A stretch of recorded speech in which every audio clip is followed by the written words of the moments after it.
Good evening, everyone.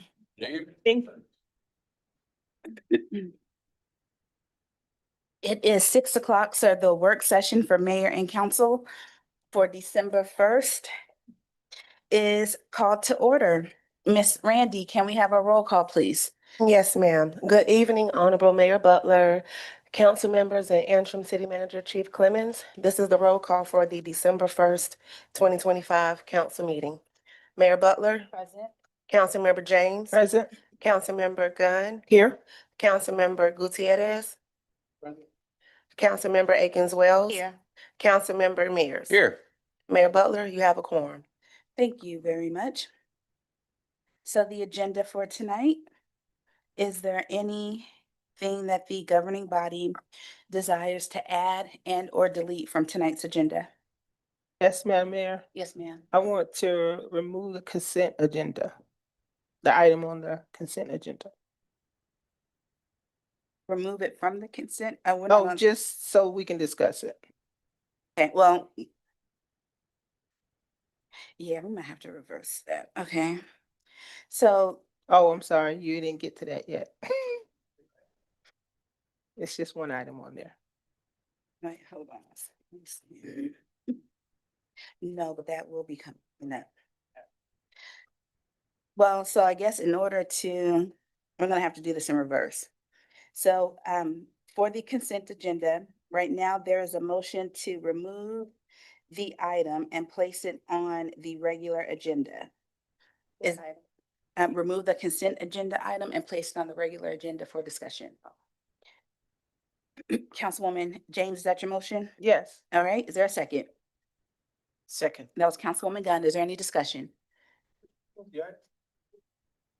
This Under item, consent agenda? this item one that, oh, sorry. Surplus items. That's what I asked you. You said the consent agenda. Yeah, it is on the consent agenda. You said like remove the consent. It's the Yes, she Public wants Works it removed Fleet from the consent Department. agenda Right, and that's placed what I on was the trying to see regular. what item to. Oh, gotcha. Okay. Okay, got it. Yes. All right, Miss Randy, the vote, please. Councilmember James. Yes. Councilmember Gunn, Yes.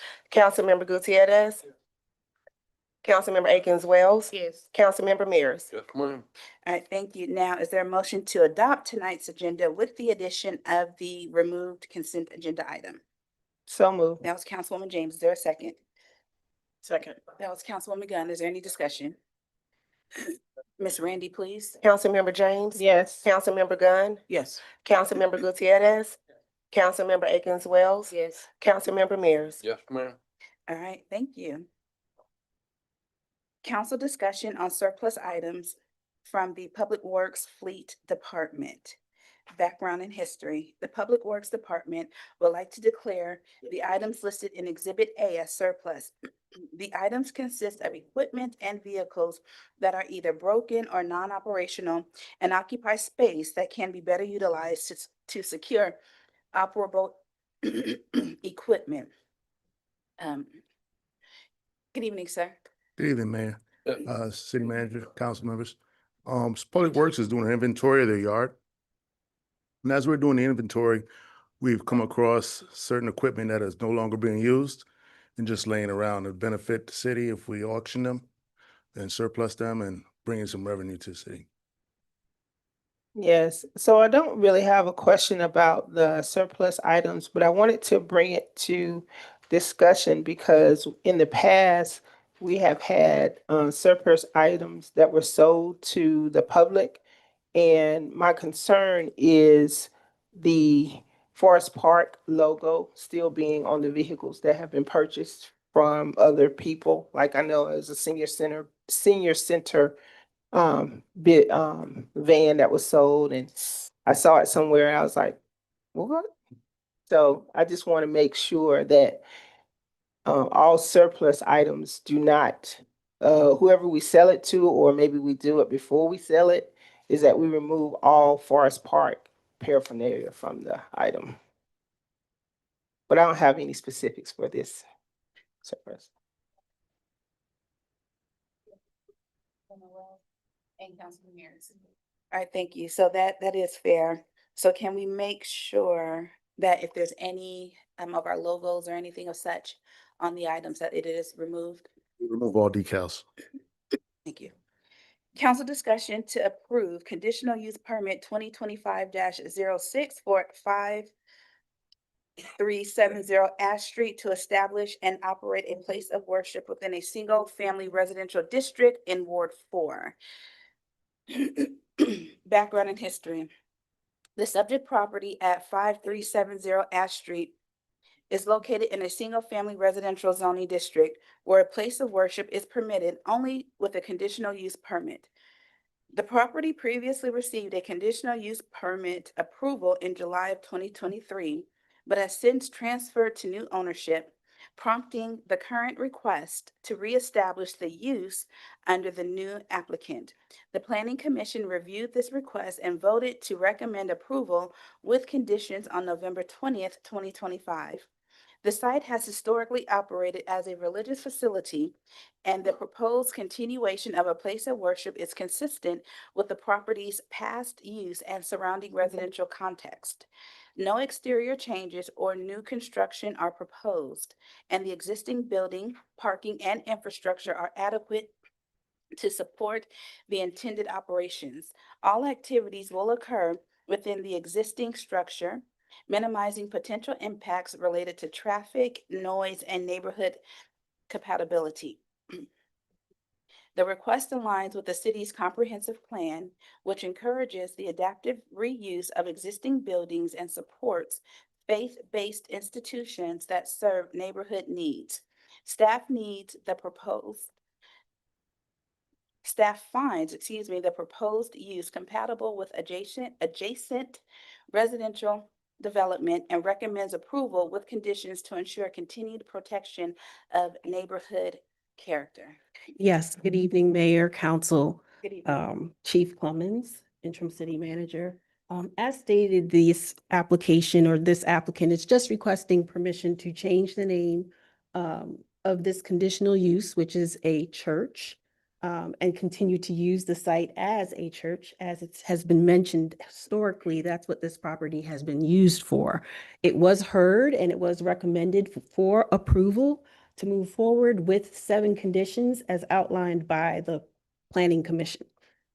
Other than that, staff is available if you have any questions, as well as the applicant, I believe, is here as well. Councilwoman James, No questions? Councilwoman Gunn, No. Councilman Gutierrez. Yes, I do have a question, I guess in regards to code and compliance enforcement. Are churches, I don't know, like for example, if the parking lot is not in compliance, do we hold churches accountable to like the same codes as businesses? Or does that fall into the residential? How does that work? Well, the parking designations are different for each particular use. So the church has a specific number of parking spaces based on the ordinance. Now, if the church doesn't have enough parking or they're not in compliance, it will be brought to their attention and they'll have some options. They can either apply for a variance if they don't have enough parking, or do shared parking if necessary. It just depends on the situation. Okay, thank you. Councilwoman Wells. No, thank you. And Councilman Mears. Just for the record, can you state what the 7 recommendations are? Yes, the first condition is use limitation. The conditional use permit shall be limited to the operation of a place of worship as described in the application and supporting materials. Any substantial expansion, intensification, or change of use shall require review and approval by the city through the appropriate permitting process. The second item is compliance with codes. The applicant shall obtain all required building, fire, and life safety permits and inspections prior to the occupancy and commencement of operations. All improvements shall comply with the City of Forest Park codes and ordinances and applicable state of Georgia regulations. Item number 3, parking and traffic management. First, the applicant shall maintain off-site parking sufficient to accommodate worship services and associated activities. Next, during larger events, special gathering, designated staff or volunteers shall be responsible for maintaining and managing all site circulation at parking to ensure safety and prevent overflow into the adjacent residential streets. Fourth, Noise and hours of operation. All activities shall be conducted in a manner that does not create noise, vibration, or other disturbances inconsistent with the residential character of the area. Regular worship services, meetings, and events shall be limited to 6 a.m. to 10 p.m. unless otherwise approved by the planning director. Number 5, property maintenance. The site and all existing structures shall be maintained in good repair and kept free from debris and overgrowth. Landscaping and buffers shall be preserved and where necessary enhanced to maintain the compatibility with surrounding residential properties. Number 6, signage. Any proposed signage shall comply with the city sign ordinance for the RS, Residential Single Family Zoning District, and be reviewed through the appropriate permitting process. And lastly, compliance review. The city reserves the right to conduct periodical inspections to verify with the conditions of approval. Failure to comply may result in a modification or revocation of the conditional use permit in accordance with Section 8-8190, termination of conditional use permit. And that's all the conditions that are part of this application. Councilman Gutierrez. I think you answered it, but I guess when I looked it up on Google Maps, I just noticed that the parking lot is not in the best condition with a lot of cracks. So I guess that was just initially what I wanted to ask. But, to be honest with you, I don't, we haven't held other businesses to the standard. So it's kind of, but that's something that I would like to change now with the shift in code compliance, making sure businesses or places that have, high density of people walking there, that we have them. And even if it takes one of our boards or even the city to come up with some type of grant program or something where we can help them come up to par, but if we have these places that people come to, that they look presentable and that we're holding them accountable to that. So that was my question, I guess, about the parking lot, but that would fall under, I guess it's not part of this, right? Yes, it's a condition. All right, thank you. Okay.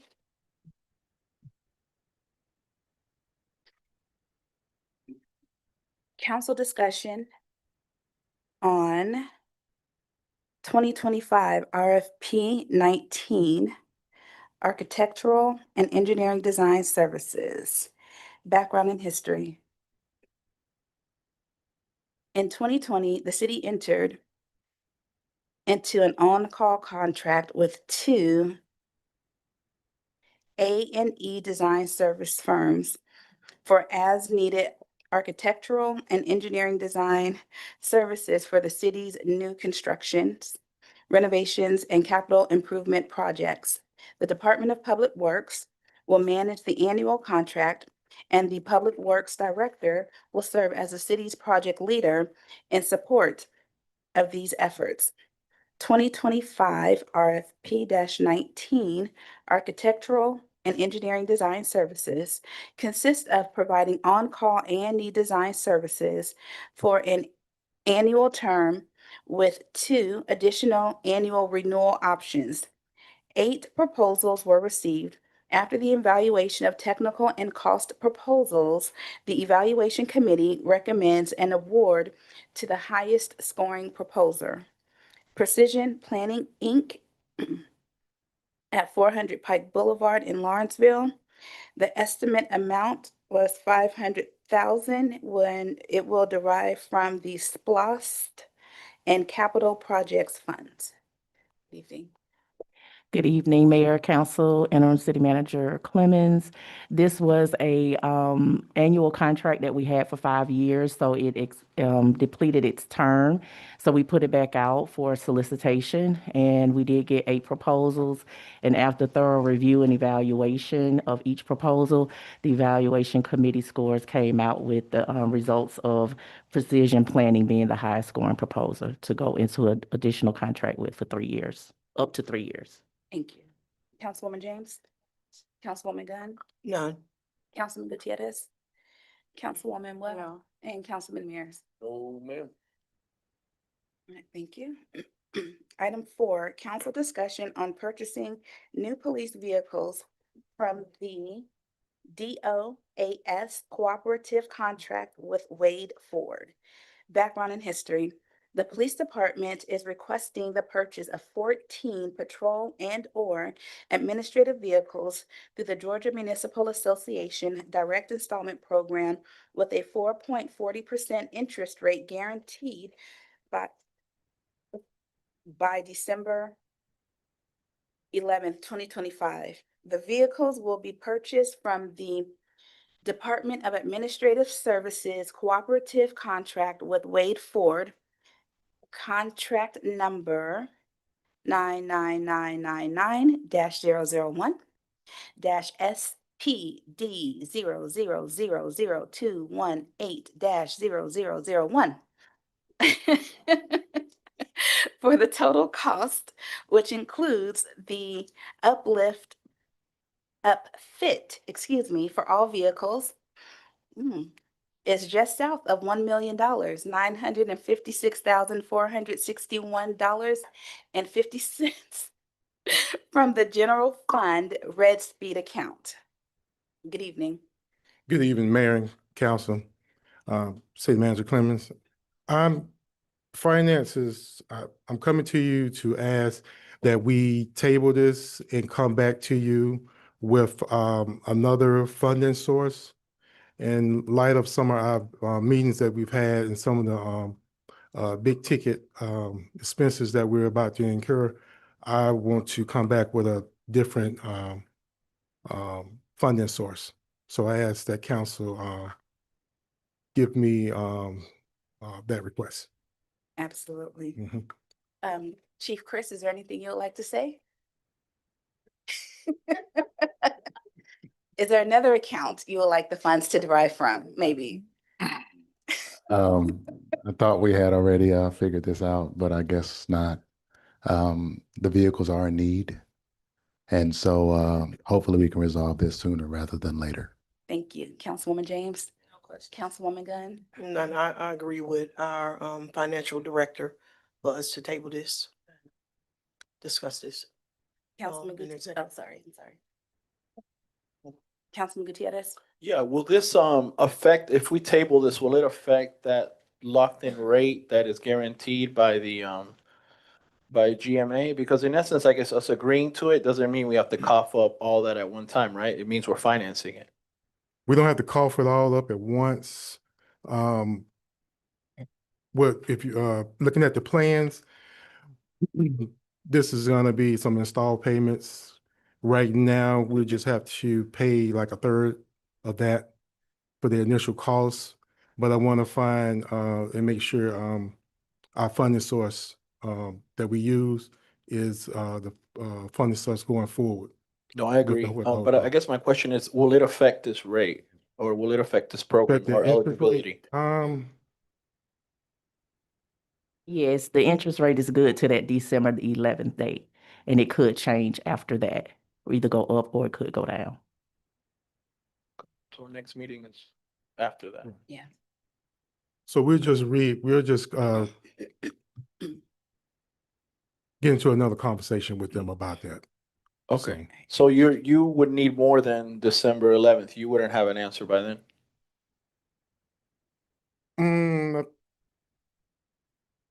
I don't want to say yes, but I want to. No, it's okay. I want to speed this up though. Yeah. So, if anything by next, council meeting, but if anything before, I would definitely let Chief, City Manager Clemens know. And if anything from that, if it needs to be something like I hate to say a special call, but something like that, Mhm. then we'll go that route. Yeah, just because the next one will be the 15th, so it would be after the 11th Yeah. and eligibility. So I guess if anything, if you come up with some magical solution, we Yeah. can maybe vote through Well, email or something. I guess, I don't know. Yeah, okay. Thank you. Councilwoman Wells? Yeah, that's what I was gonna say. Maybe like if time is of the essence, then maybe we should maybe give a date that we want those funds. We want it all figured out. That way we don't mess this up and Chief can do whatever it is he need to do before that deadline. So And, can we, oh, I'm sorry. No, go ahead. sorry, if I can add, these vehicles are on hold for us as well. So I know they were anticipating something of happening today and them just not finding this out. So there is that likelihood that these vehicles will not be placed on hold any further. So I'm not 100% sure how that will work. So that means we don't need to table it and we need to figure it out before we leave the meeting, where the sources are gonna come from. Can that happen? Yes, Chief. Greetings, Madam Mayor and Council. Based on our last finance discussion, it is highly recommended that the finance team have some further discussion on where we can fiscally ensure where this purchase can come from. Heavily recommended. Well, is that gonna take into the next, that's gonna take to the next meeting? Can it be done before then? Let me try. Let me try. Let me try to get something. But Wait, hold on, let me get to Councilman Mears first. Councilman Mears? Question now. Yes, ma'am. So I don't want to rush this because, there are some, salary issues that we have to address. So I don't want to put pressure on you to rush this, because I wouldn't be in favor of it anyway if it is in, December the 11th. So just so you know. Councilwoman Gunn, anything? I'm looking on page 91. And, Ms. Adams put in here, please find the enclosed proposal lease supplement between your city and Georgia Municipal Association. GMA will file all necessary forms, including the state UCC-1 and federal 8033. And she has this in bold writing. Please keep in mind the payment schedule, Schedule B, may change slightly depending on the closing date. And what I heard was, it's a possibility, I know we're rolling the dice here, but it could either go up, and we have the possibility that the rate could drop. And so I said we table this and come together and look financially where we are, where we're headed. From the last discussion we had financially, that was presented to us for the city. Councilman Gutierrez? Yeah, no, just, if this was the case, I don't like chief being blindsided up here, so, interim city manager, I want to make sure that that doesn't happen, please. And then as far as I think if Director Wiggins, if you have some type of solution, let us know before the 11th, we'll make it happen. If not, then I understand, but I just don't, I know that, there's always, I don't know if it's the same for police, but I know for fire, we've been waiting on a truck. I've even forgotten how long these trucks take. So I don't know if like these special vehicles also take time or it's on hold and, if they're put aside for us, and we need them, I just, would hate to already, lose something and then get back in line or whatever it is. So, yeah. Councilman Wells, anything else? No, thank you. No. Thank you. Discussion on the local funding commitment for the Georgia Department of Transportation Transportation Alternatives Program, or TAP, the Pedestrian Bridge Preliminary Engineering, or PE. Background and history. In December of 2024, Planning and Community Development, in partnership with Kimley Horn, presented the Pedestrian Bridge Feasibility Study to the mayor and council. The study evaluated the physical, safety, and aesthetic considerations necessary to determine whether a pedestrian bridge over Forest Parkway and the railroad tracks could be reasonably constructed, along with identifying the preferred alignment and cost estimates. On January 27th of 2025, Kimley Horn informed the staff that the Georgia Department of Transportation had opened the Transportation Alternatives Program grant cycle and noted that if the city wished to pursue external funding for the pedestrian bridge project, this would be an opportunity to apply. Based on that information, Planning and Community Development, in coordination with Public Works, submitted the TAP application on February 28th of 2025. On September 26th, 2025, the Georgia Department of Transportation notified the city that the project had not been selected. However, The agency later contracted staff requesting additional information for reconsideration. On October 29th, 2025, the Georgia Department of Transportation advised that the pedestrian bridge project was under renewed review and requested further details relating to the preliminary engineering. Staff submitted all required information by the deadline of October 31st.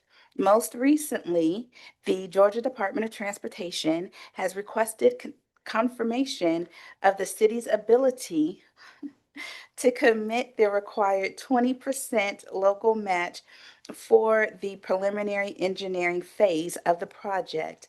The total preliminary engineering cost is $1.2 million, of which the Georgia Department of Transportation would fund 80%. The city's required 20% local match is $240,000. This commitment letter does not obligate immediate expenditure. Rather, it confirms that the city can secure the match if the grant is awarded. To move the application forward, the Georgia Department of Transportation requires an official commitment letter supported by the council approved action identifying the city's intent and identifying the funding source. Oh, for the match. Again, This good is evening. exciting. Yes. We are seeking or support from mayor and council for this letter of intent. If the city was to receive the award, we'd be notified in October of 2026. It would be officially awarded. We would be notified the summer of 2026. So that's the time frame to which we would have to ensure that we were able to support the 20% for this if we receive the award.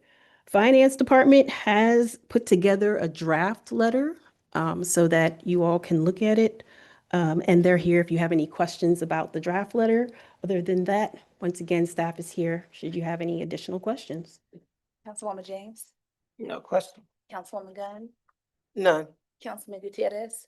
Yeah, just have a question. So we're committing to this right now, but we would know in 2026? Yes. Thank you. Councilwoman Wells. No. Councilman Mears. Thank you. Good work, everyone. All right, so we do have executive session. So is there a motion to recess the work session and enter into executive session for personnel, litigation, real estate, and/or legal matters? So, That was Councilwoman James. Is there a second? Second. That was Councilman Mears. Is there any discussion? Yes. Yes, ma'am. Yes, ma'am. I got you. Okay. All right. All in favor? Aye. All right, thank you.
Is there a motion to adjourn the executive session and reconvene into our work session?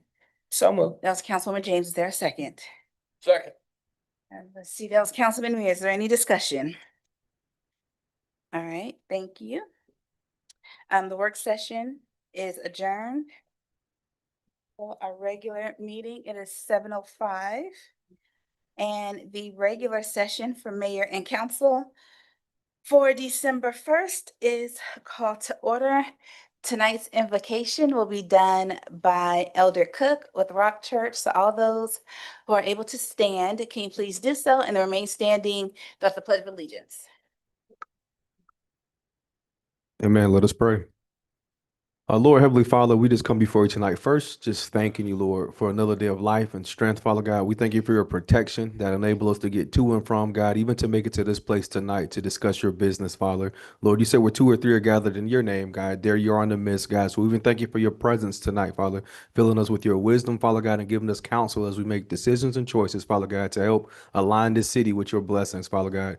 Lord, we ask for your unity, Father God. We ask, God, you continue, Lord, to allow your peace and your joy, God, even in this holiday season, God, to flood this place, Father God. And God, as we back those who you place in these positions, Father God, I just thank you, Lord, for giving them the counsel and the guidance necessary, again, Lord, that this city will be blessed, Father God, one that people can look to and learn from. Lord, I just ask these things now in Jesus' name. Amen. I pledge allegiance to the flag of the United States of America and to the republic for which it stands, one nation, under God, indivisible, with liberty and justice for all. Randy, a roll call, please. Good evening, Mayor Butler, honorable council members, and interim city manager Chief Clemens. This is the roll call for the December 1st, 2025 regular session meeting. Mayor Butler, Present. Councilmember James, Present. Councilmember Gunn, Present. Councilmember Gutierrez, Councilmember Akins Wells, Here. Councilmember Mears. Here. Mayor Butler, you have a quorum. All right, thank you so much. The agenda. There was a recommendation from Director Wiggins to table item 6. Is there a motion? Well, I guess we can, well, no, we'll leave it on and just do a formal motion at the time. Is there a motion to adopt tonight's agenda? That was Councilwoman Wells. Is there a second? I'll second. That was Councilwoman James. Is there any discussion? Miss Randy, please. You said any discussion, you move fast. Yes, ma'am. No, in discussion, Ms. Randy, please. No, I just want to make sure, for one, I want all of our departments to have whatever they need in their department to be successful. And I feel like everything should be done in a decency and in order. So I think with Chief kind of being not in the know, that's not okay. So I think we need to do a little better as far as communicating, because I don't feel comfortable tabling this, because that means that if our officer's out on the road, if he's saying that he needs new vehicles, that means he needs new vehicles. And so if the officer's out on the road and something happens, then what? You know, so it's a trickle effect. So I think we need to do a little bit better as far as communicating so that all of our departments have what they need to be successful. All right, thank you. All right, Miss Randy. Councilmember James. Yes. Councilmember Gunn, Yes. Councilmember Gutierrez, Councilmember Akins Wells, Yes. Councilmember Mears. Yes, ma'am. All right, the consent agenda. Is there anything that the governing body desires to add and or delete? If not, is there a motion to adopt and approve tonight's consent agenda? Come on. That was Councilwoman James. Is there a second? Second. That was Councilman Mears. Is there any discussion? Hello now. Miss Randy, please. Councilmember James. Yes. Councilmember Gunn, Yes. Councilmember Gutierrez, Akins Wells. Yes. Councilmember Mears. Yes, ma'am. All right, the minutes from November 17th and then our special call meeting on November 24th. Is there any changes that the governing body recommends? Excuse me. All right. Is there a motion to group set minutes together and approve as is? So moved. That was Councilman Wells. Is there a second? A second. All right, that was Councilman Mears. Is there any discussion? Ms. Randy, please. Councilmember James. Yes. Councilmember Gunn, Yes. Councilmember Gutierrez, Councilmember Akins Wells. Yes. Councilmember Mears. Yes, ma'am. All right, thank you very much. We have our public comments. Ms. Randy, please. Yes, per the charter, section 2-1-7, rules of procedure and decorum. Comments will be limited to a total of 3 minutes per speaker. 21 minutes are allotted in total. Members of the public are not allowed to participate in any debate or discussion conducted by the governing body members. Our public comments must be limited to matters on the agenda or over which the governing body has jurisdiction. Each speaker must maintain a decorous demeanor and refrain from personal attacks upon members of the governing body or employees, shouting and using obscene language. Questions and comments shall be directed to the presiding officer, and members of the governing body may respond to the comments during their closing comments if they desire.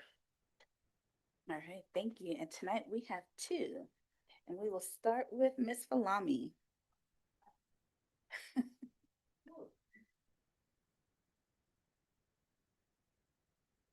Good evening. I just want to take a few moments to actually celebrate our senior services here under the direction of Tyree Maxwell, Deputy Abby Jones, and Miss Ann Foster. We have been doing some great outreach with the senior. The mission is to keep them from becoming isolated, and I think every other day they are doing something to impact our community. And I am noticing that more of the citizens are now at ages are coming to participate. So I want to put it out here today that we should look at, from the director of that senior center, new programs to have it fun for everybody, because I became a member. And I play sports. But needless to say, I don't want to touch it, but I have to. When we table our officer of being able to utilize vehicle that is needed to public service, while you all was in the executive session, I had a very detailed conversation with a couple of them. And what I saw that was a no-brainer, where the quality of car that they are looking to purchase, what that car is going to be equipped with when they get it, the mileage on it, and also a bulk price. However, if we don't have people to present, then we're going to lose out on a great deal. To me, this is a no-brainer. It's going to come with the siren. It's going to come with everything you see on a vehicle today. And this is the money they have earned out of their department. These general funds come from them writing tickets. The county does it. They got new state laws for passing the flag out for bus, which went up to $1,000.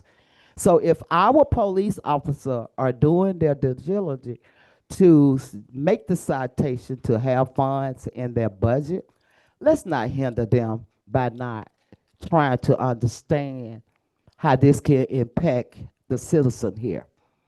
If they come into you or I and they break down, then what? It's us, because we table something because we couldn't understand it because of the price. The price is not quite $1 million. Thank God for Jesus that the people we had at the table negotiated down. But because my time is limited, I'm going to have to yield my time. Chief, I'm with you all the way. Get our cars. Mr. Carl Evans.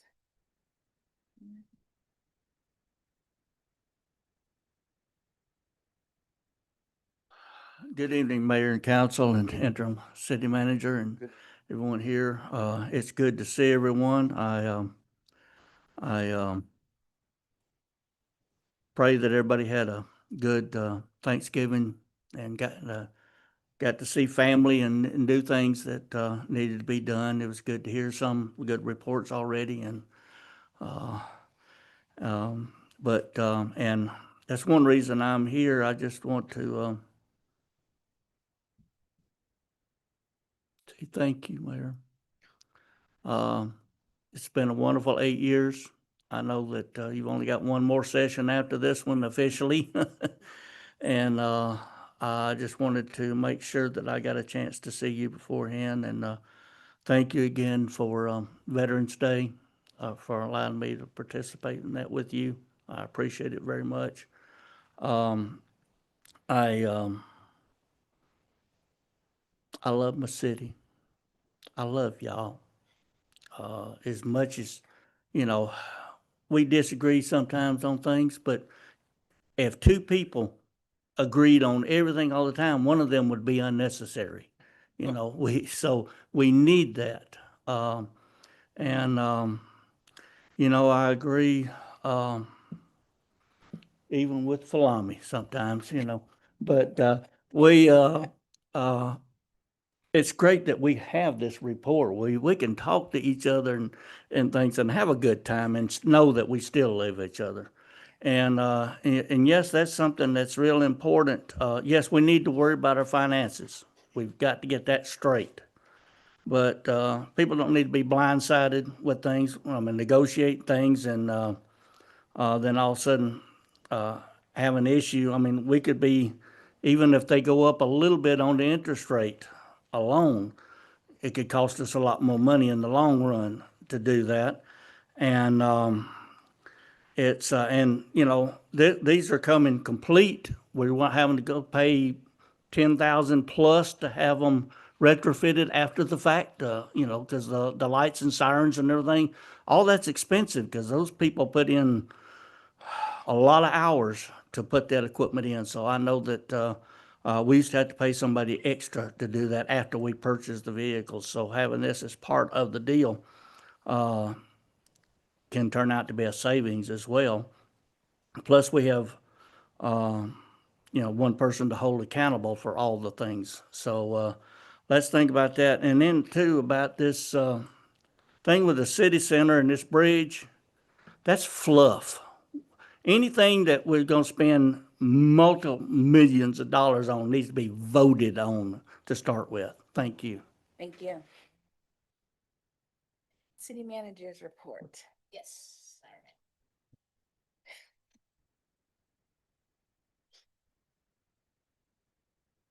It's all right. Greetings, Madam Mayor, Council. Hope everybody had a wonderful holiday. I know I did, as I went to Florida and spent time with my family. My mom was very happy to have me home. So as I approach the 3-month mark as the interim city manager, I want to provide a brief update on our progress and priorities. Over the past 90 days, my focus has been on continuing to stabilize operations, strengthening internal communication. Unfortunately, Chief Chris, I apologize that you didn't get that memo up until now. And ensuring that our work remains aligned with council's policy direction. We continue making strides, reinforcing expectations with department directors regarding accountability, timely communication with council, and adherence to city policies and procedures. This has included closer reviews of departmental operations, clearer chains of command, and more consistent follow-up. Thank you, ma'am. On outstanding items. Some key areas of progress include increased touch points with directors to address service gaps, improve coordinations across departments, and respond more efficiently to resident concerns. Continued support for HR in addressing personnel matters, reinforcing professional standards, and promoting a respectful, compliant workforce. And then ongoing review of existing projects and spending to ensure fiscally responsible in alignment with council priorities. Looking ahead to the next quarter, my priorities include tightening internal processes, improving responsiveness to council requests, and advancing key initiatives, and continuing to foster a culture of professionalism and One Forest Park teamwork throughout the organization. So thank you for your continued support and guidance as we move forward together. That concludes my city manager's report. Thank you very much. So we have a presentation. Yes. On the city center, no, I'm sorry, City Plaza revitalization plan. Yes.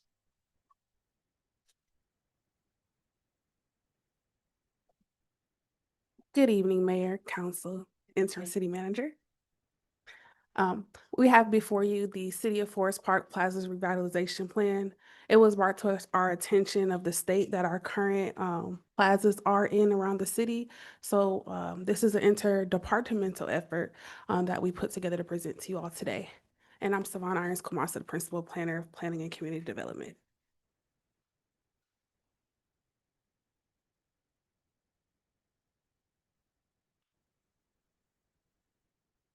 All right, so the purpose of this initiative is to evaluate existing shopping plazas throughout the city and identify opportunities for reinvestment, improve design standards, and strategic redevelopment along key commercial corridors, particularly in our downtown Main Street and Jonesboro Road.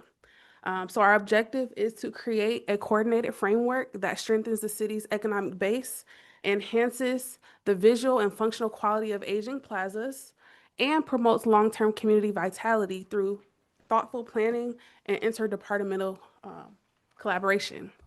So the departments that are involved in this initiative is Planning and Community Development, Public Works, Code Compliance, Economic Development, and Fire and Emergency Management Services. All right, so the key corridor areas in question is our Main Street corridor, so downtown Main Street District, DM, our Jonesboro Road corridor, which is our general commercial district, GC, Forest Parkway and City Center corridor, which is an institutional commercial district, IC, and then we have commercial retail pockets citywide that are not just housed in those particular corridors, but in different pockets of the city. All right, so why does this matter? It creates a consistent standard for facade upgrades, site work, signs, access, parking lot rehabs, landscaping, trees, and bringing older centers into compliance, especially along Jonesboro Road and in our downtown Main Street. This also aligns enforcement incentives across planning, public works, code compliance, and economic development. All right, so key ordinance information that applies. So in our downtown Main Street design process, we have the Downtown Main Street District Design Guidelines and Conditional Use Process Updates, which can be a baseline for storefront and streetscapes quality. We have our Main Street Overlay Signage Rules District, Main Street Overlay District. So this could provide no freestanding signs, blade signs clearance, awning, channel letters, right-of-way encroachments, and require permits. Our citywide sign standards, this includes and can apply to all plazas. So we can do sign permits that are required for erection and alteration, enforces non-conforming signs, and corrections during facade projects, and it lists prohibited devices. So it features like balloon, feather signs, and streamers. And then also we have our site plan triggers and submittals. So what this is provides information on site plans that are required when reconfiguring our parking, access, loading, curb cuts, and sidewalks. This also facilitates the enforcement of current building codes and safety standards in older facilities when permits for new work are requested. Trees, landscaping, and buffers. So this is for project conditions and incentive tie-ins. Tree protection ordinances, which provides a minimum preservation or replacement for trees. And then our tree protection plan. And this also ensures that the project scope of work integrates provisions for parking lot shade, edge buffers, and frontage improvements. Also with soil and erosion and pollution control. So there is a permit and review process that we can utilize and apply for that as well. Also, this applies when plazas are milled or repaved, and it adds landscaping islands and regrade for ADA compliance. Right-of-way and encroachments. So the right-of-way encroachments city right-of-way permits for any work within the public right-of-way, streetscapes, driveway tie-ins, and new curb ramps, and Georgia Department of Transportation driveway encroachments permitting where state routes exist. Code compliance and property management and property maintenance, I'm sorry. General Code Enforcement Authority and vacant foreclosed property maintenance standards. So useful for litter, potholes, failing facades, broken glazing, striping, lighting, just to kind of provide upgrades and enforcement on what the need may be. So district applicability. So this is utilized for the institutional commercial district and also the general commercial district along Jonesboro Road. And then business licensing touch points that can assist would be annual occupational tax exemptions and qualifications. Next slide. All right, so for the department roles of handoffs, I would ask my counterparts from the other departments, the directors, to come up and discuss how each department's role will play into this revitalization effort. Good evening again. For the Planning and Community Development Department, the team will focus on conducting inspections of each of the shopping centers and basically kind of assess what their needs are. Each shopping center will require different things, so we want to ensure that we are providing the shopping center what they need to proceed and move forward and grow. We also are planning on revising some of our commercial district regulations, adding or updating design requirements. As Ms. Kamasa has stated, we do have some design standards in place for certain districts. This would be looking at them to see how we can expand upon them and maybe have them be applicable to these strip centers. And the last thing is to consolidate plans, site plans, and coordinate land use petitions as needed. So if an applicant comes in, they need to combine lots, they need a variance, they need a condition. It can all be put together and brought forward so that it can help advance the corrections that are needed for that particular shopping center. So that concludes planning and zoning. Good evening, Mayor and Council. I'm Rochelle Dennis, Economic Development Director. So for the past probably about 4 or 5 months now, Economic Development has been working on a couple of initiatives that tie very closely with this Plaza Center revitalization. The first being an incentive toolkit. We've had in the past a facade grant that was supported by our development authority, looking at bringing that back, but being able to do it citywide. That will require some funding. But looking at how we can provide some mini grants or matching funds to incentivize our commercial plazas to raise their standard of the physical conditions of their properties. The other thing that we've been working on is the recruitment for vacant bays. So particularly Jonesboro Road, we have very large shopping plazas with very large parking lots that largely sit empty. So one of the things that we've been working with is identifying the owners of these plazas so that we can do some infill development. So basically it's taking an existing parking lot that 80% of which sits unused and being able to do infill development inside that parking lot. So moving some of the development closer to the street. The other piece of this is we are right now also have started, and I need to get with information technology because y'all gonna help me do this, but we are working on a database so that we can register all of our commercial properties in the city that have vacancies. Our phone rings every day with someone trying to find a space. So of course, in our office, it is our job to first and foremost try to place you in one of the 50 or so properties that we manage between the various boards that are owned, the various properties that are owned by the 3 boards here in the city. However, it also would be helpful to have an ongoing database to say, I don't have something that fits within a city-owned property, but this plaza down the street, I know they have vacancy, they have vacancy, they have vacancy. So far, at least in the early conversations that we have had with our commercial property owners, it's been well received. And it definitely meets a need for them because they need their plazas to be full. We need them to be full. So that's a little bit about economic development and how we play in this role. Good evening, Mayor. City Council, Interim City Manager. From the Public Works perspective, given that we try to enhance all the right-of-ways on our private property, along the GDOT corridor, we work together with GDOT for projects that can enhance the beautification of the right-of-way, possibly reach out to them with projects on the shelf and request funding. Case in point, we spoke about the TAP funding that we reached out to GDOT for, and I'm happy that we were successful to be nominated. And stuff like that would help us enhance our right-of-ways along the GDOT corridors. Currently, we're coordinating with GDOT and MARTA for Old Dixie to see what else they can do for our right-of-way while they're out there. We have further discussions and meetings in place to further those discussions and see what the outcome is. And that's Public Works perspective. Thank you. Good evening, Mayor and City Council and Chief. Our role in this, in the fire side of it, is I'm Captain Batten with the Fire Marshal's Office. We do the plans reviews, the annual inspections of all these different businesses, along with doing the annuals and the new business license inspections. So for us, it's just if there's a change of occupancy or just with what's in there, that make sure that they're in compliance with the codes that are applicable to their business. A lot of times with a change of use, it brings into, a change of use makes it into new construction, so it has to bring brought up to code.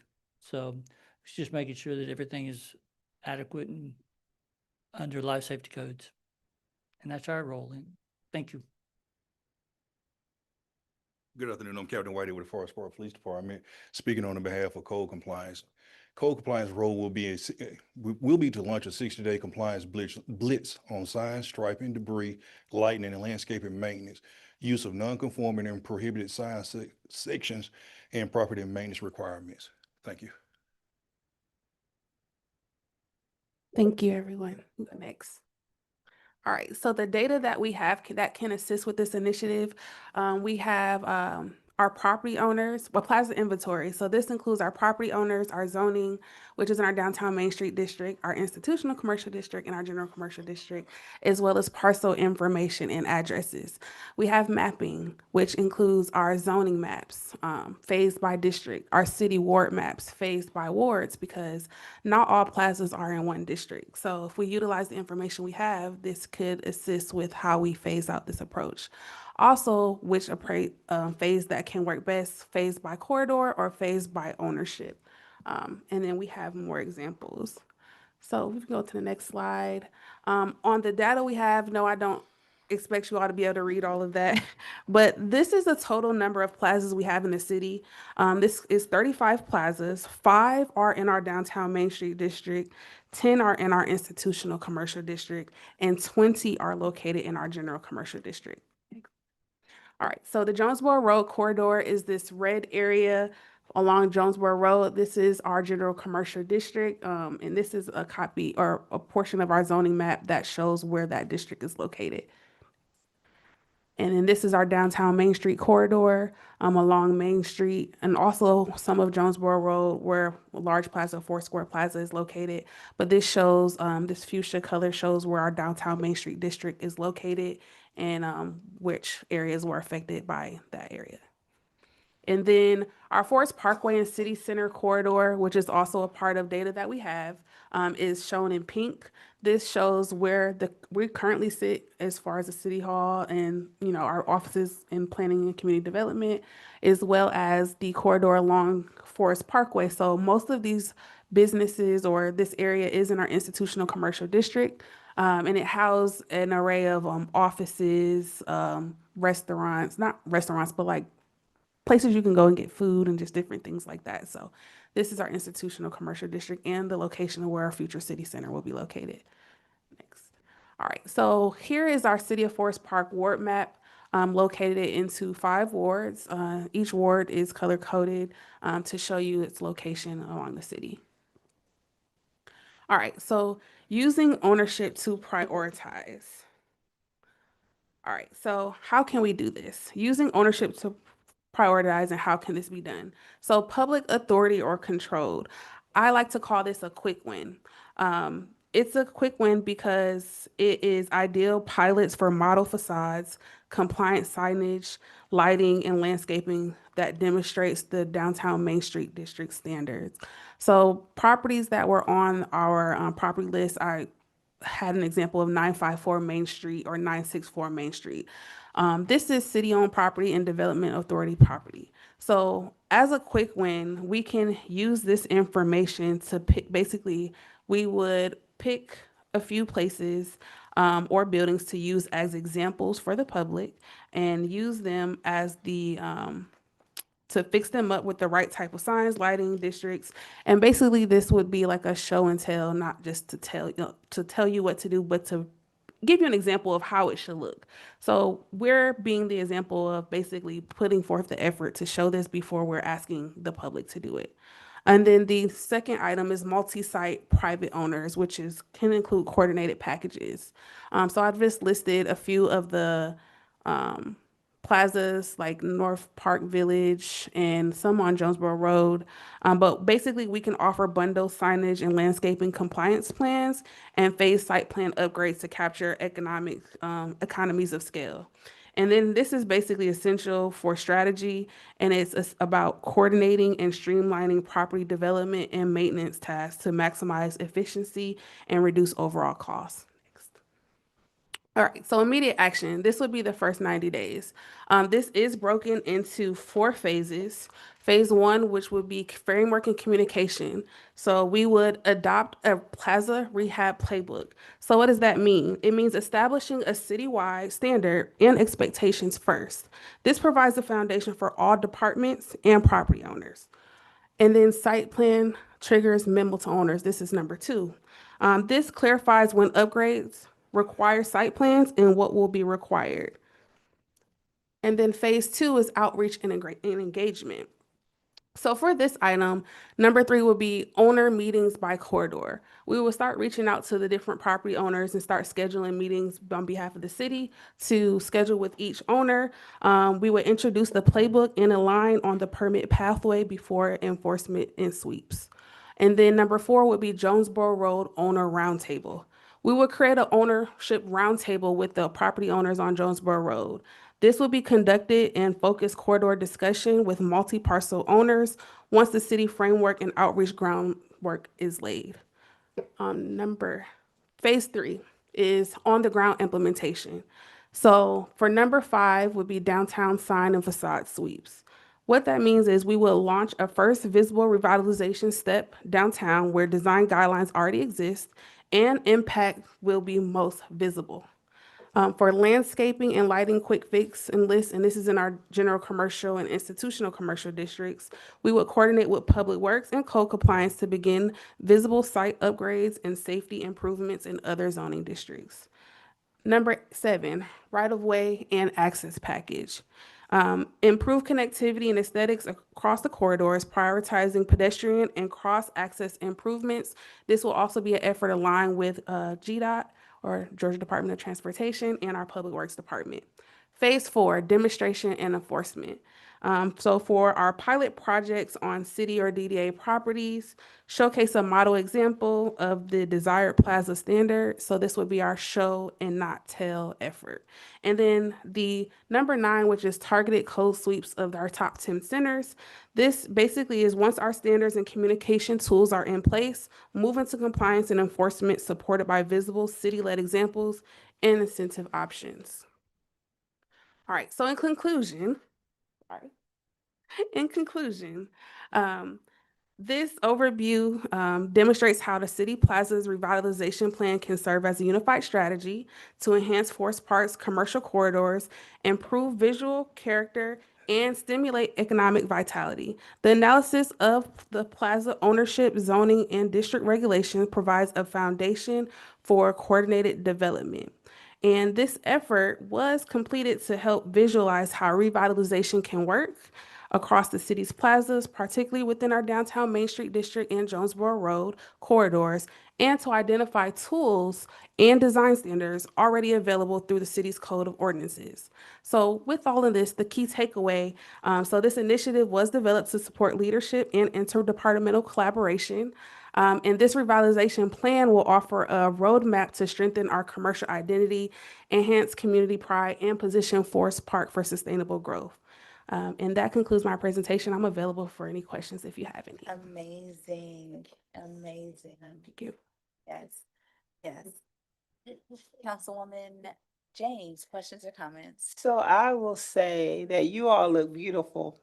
I love the fact that you all are working interdepartmentally. Yeah. That's beautiful. I love what you all are doing, looking at our city, seeing how we can really grow and improve and make ourselves look beautiful. So thank you so much for that. Councilwoman Gunn? I love the aspects of you guys building, that model, for them to be able to see, because a lot of people, you know, are visual. And, I'm excited about this uniform look that is going to take place. One of my favorite, places is in Texas. They have, once you drive down the main strip, Sugar Land, Texas, it is amazing how everything just come together. It's a beautiful look. And I'm happy to hear that Forest Park is gonna set a standard, and we're gonna have a nice look, a nice appeal when people come through our city. Awesome, awesome, awesome. Councilman Gutierrez? Yeah, just great presentation, Savan. I loved all the graphics. And I just remember, I don't know if it was like a month ago or a month and a, I don't, how long ago was it, Chief? About a month ago, I went to a training and I got super excited and I was like, the plazas, that's where it is. I'm gonna be honest, like the main complaint I get sometimes from constituents is the rent going up, which we can't control that. But the second one is the lack of businesses that we have here. And the reality of it is after going to a training and I saw the plazas, who's gonna wanna come to a space that is just not, not welcoming to big, businesses or name brands. And just going next door, I go to the gym in Morrow, and their plazas are just immaculate. All these spaces are clean, and there's just small things. So I am, we went on a ride along. Director Matthews was educating me on different right of ways and GDOT and all this verbiage that I didn't know a lot about. But I just want to really just thank you all for putting this together. I love, like Councilwoman said, the interdepartmental, collaboration, because it takes all of us. And for us, that we live here, we see these realities every day. It means a lot to me. And if I ask questions, I'm just wanting to know, because a lot of my ward has, Jonesboro Road is a big part of Ward 3. And, just fixing these things up is going to mean a lot to our residents, and it's going to attract more businesses here. But I love the plan. Everything you put, I don't have any questions. Again, I just want to thank you and great job presenting. Thank you. Councilwoman Same, Wells? what Councilman Gutierrez said. Thank you. Thank you. Councilman Mears? Yes, ma'am. I appreciate that in-depth program, and I think we're headed in the right direction. And the sooner we can get this out to the public, which way we're headed, and the angle that we're working on it is real good. Thank you. Thank you. Yes. Wait, I'm sorry. I just want to say that was absolutely impeccable. Thank you. Thank you. All right, public hearing. Is there a motion to recess and enter into our public hearing on a conditional use permit 2025-06 for 5370 Ash Street to reestablish and operate a place of worship within a single-family residential district in Ward 4? So moved. Councilwoman James, is there a second? That was Councilwoman Gunn. Is there any discussion? Ms. Randy, please. Councilmember James? Yes. Councilmember Gunn? Yes. Councilmember Gutierrez?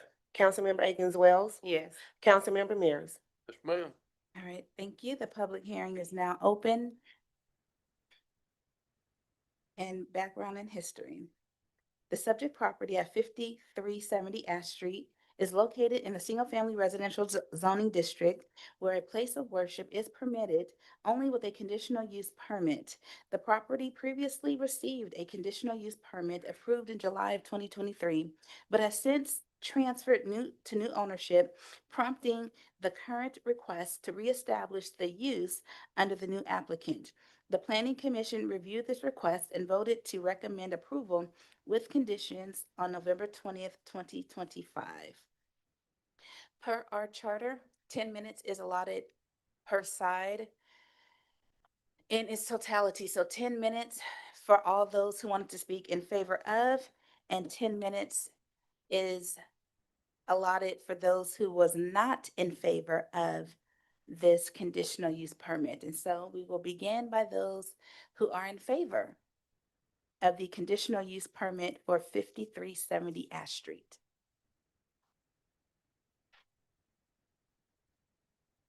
Good evening again, Mayor and Council. I come before you to be in favor with the conditional use permit. You all realize that each year around this year, this very property come before you all. For the last 6 years, this property been coming with different, and I guess owners or leasers. If our planning and zoning has done the necessary work to ensure that that owner or leasee know that they have certain conditions to apply by, I don't think this property will continue to come every year this time. And we had had where it was a nuisance to the neighbors. I don't know what could go on at the church to make it be nuisance to the neighbors. I think when we approve these different project, we should at least keep an eye on something until they are really selling in our community. It's, I'm in favor, but I'm gonna put a charge on, I owe the procurement to apologize anyway. I was speaking on planning and zoning last week, the previous meeting, but I was calling it procurement, so I want to personally apologize to procurement. But I will hold them accountable to keep an eye on this very property, because if you go back and review the minutes, you will see this very property come toward us each year this time. So whatever is going on, if we can't look at the infrastructure of it, we can't go and find out whatever they're gonna need, they doing it. And I wish the person who was going to attain this property would present and come say something, because we want to hold them to the fire. As a concerned citizen of Forest Park, I am so sick of this property coming before you all. And you know, if you go back and read the minutes, this property come up every year of December. I don't know what it is about December and this Ash Street property. So I'm going to yield my time to the person standing behind me. And I hope it's someone to have some involvement with this, so I can get a look at them and they can definitely get a look at me, because I'm a ride about. Nice to meet you.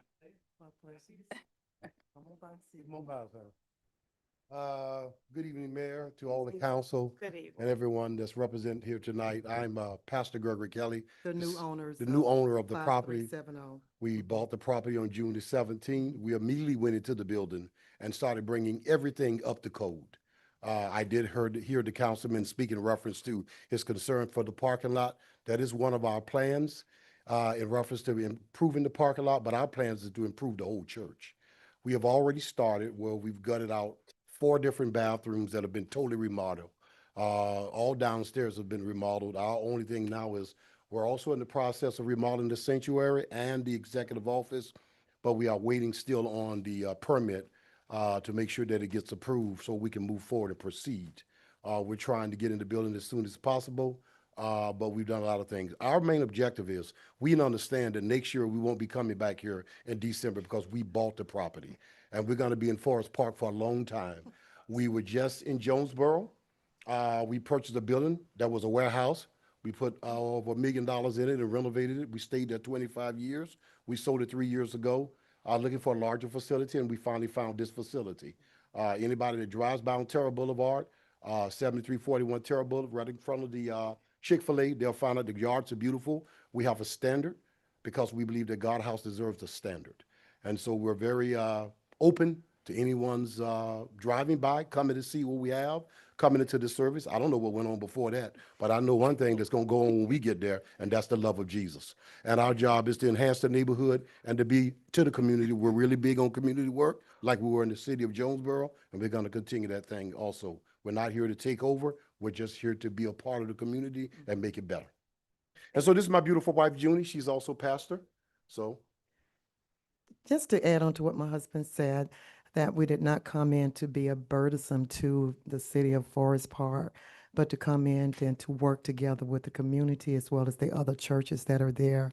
We did notice that there's a school there on Ash Street, as well as some other churches of diverse ethnicity.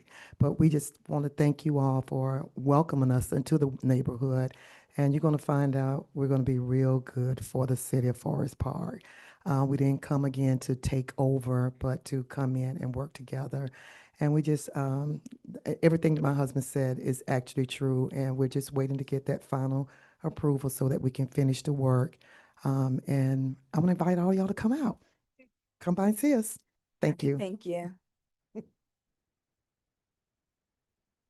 thank y'all. Thank you. Now, is there anyone who is not in favor of this conditional use permit? You may line up at the podium now. All right, not seeing anyone. The public hearing is now closed. Is there a motion to reconvene into our regular session meeting? So moved. That was Councilman Mears. Is there a second? I'll second. That was Councilwoman James. Is there any discussion? Ms. Randy, please.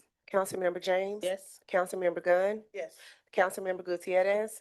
Councilmember Akins Wells? Yes. Councilmember Mears? Yes, ma'am. Thank you. Now, is there a motion to approve conditional use permit 2025-06 for 5370 Ash Street?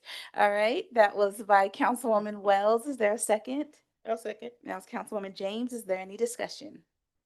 Miss Randy? Councilmember James? Yes. Councilmember Gunn? Yes. Councilmember Gutierrez? Yeah. Councilmember Akins Wells? Yes. Councilmember Mears? Yes, ma'am. All right, thank you. Council approval of 2025 RFP 019 Architectural and Engineering Design Services, the annual contract. Is there a motion to approve this item? So moved. That was Councilwoman James. Is there a second? Second. That was Councilwoman Gunn. Is there any discussion? That's consent. Miss Randy, please. Councilmember James? Yes. Councilmember Gunn? Yes. Councilmember Gutierrez? Councilmember Akins Wells? Yes. Councilmember Mears? Yes, ma'am. All right. The purchasing of police vehicles from the DOAS Cooperative Contract with Wade Ford. Is there a motion to accept the recommendation by our Finance Director, John Wiggins, to table this item? Madam Mayor, Yes, ma'am. I want to make a motion that we approve this item. Okay, there's a motion on the floor to approve this Second. item. And there's a second by Councilwoman Wells. Is there any discussion? Yes, Madam Mayor. Yes, ma'am. So I was able, first of all, I apologize, Chief. Of course, everyone knows it was Thanksgiving holidays, and so staff was on break, and we were on break too. So just really getting the opportunity to look at the agenda. I did have some questions, but those questions I didn't ask during the work session because of the recommendation to table it. But since information being received on the Red Speed dollars and what those Red Speed dollars can be funded to do, I think that this is appropriate for it to be for it to go forth. However, I do have questions that I did not get a chance to ask during work session, Madam Mayor, if I may. So it is 14 patrol vehicles and or administrative vehicles. So how many are actual patrol vehicles? Give me one moment, let me look that up. Okay.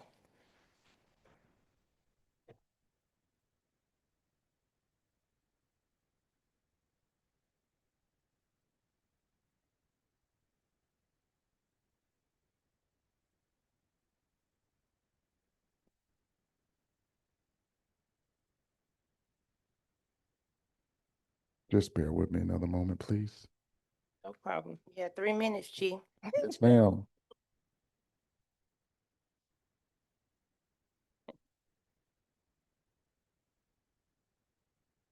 Eleven are, I'm sorry, yes, 11 are going to be patrol vehicles, and the other ones are administrative vehicles that are replacing some of the vehicles that have been deadlined.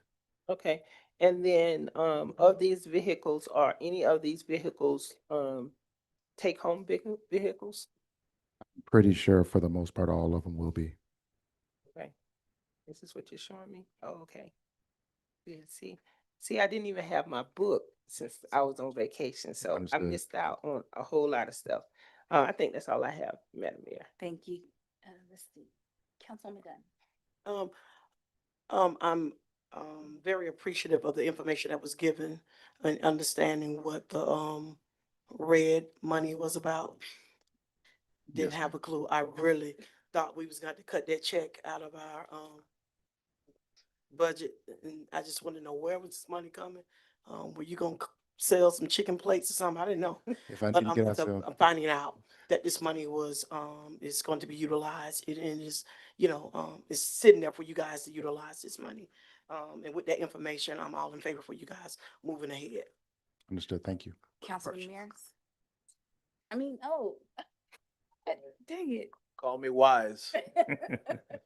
No, Chief, I'm just glad, we came to our senses and we, Right. learned more information about this. And again, I think that, this is vital, and especially with this good deal that we have going on. So I saw that big bus that happened, that was unincorporated Forest Park. Do we not get into that? Not that one, no, but there are some that we have taken, I have been know a we part only get a of. percentage of that, but I just want to make sure. But no, yeah, you have my support, Chief, and we're missing you up here. I know you always come every meeting and, ask for a little piece of equipment, so I'm glad you're back. I'm back. Councilwoman Wells. I agree. I'm glad people came to their senses and actually did their homework. And regardless, you need what you need to operate, so I'm glad we're able to make that happen for you, Chief. And Yes, Councilman ma'am, Mears. I agree with Ms. Wells. We gotta give y'all with the best, equipment as possible. And we'll just have to work it out and see how we gonna get up to it. Thank you.